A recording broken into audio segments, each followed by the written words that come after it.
green. Ito eh. Panga ng baboy. Ayan o. Ayan o, may mga ngipin pa o. Yan. Eh, may mga ngipin pa yan. Ano, pangil. Yung mapangil pa to eh. Ayan o. Pero malinis ang mga ngipin yan. Nagtutbrush ata tong baboy na to eh. Ayan o. Toothbrush. Ayan na. Ayan lagos niya oh. Gilagid. Ayan.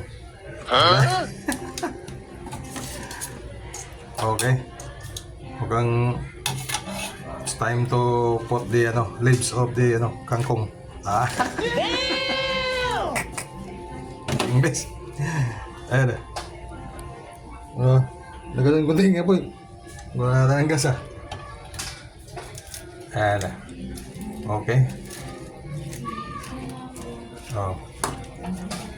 Okay. Isang kulo lang to. Lahog na.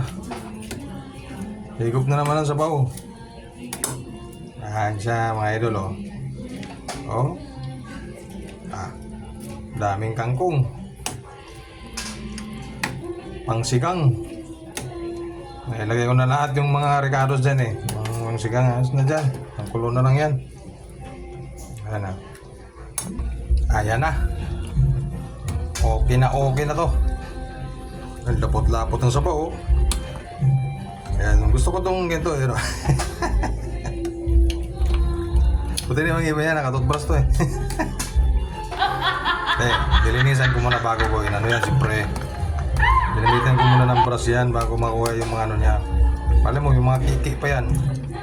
Oh. Gusto ko to yung yung ulo panga ng baboy.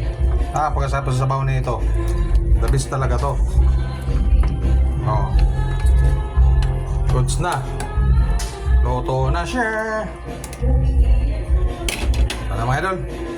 Thank you. Para to kay na.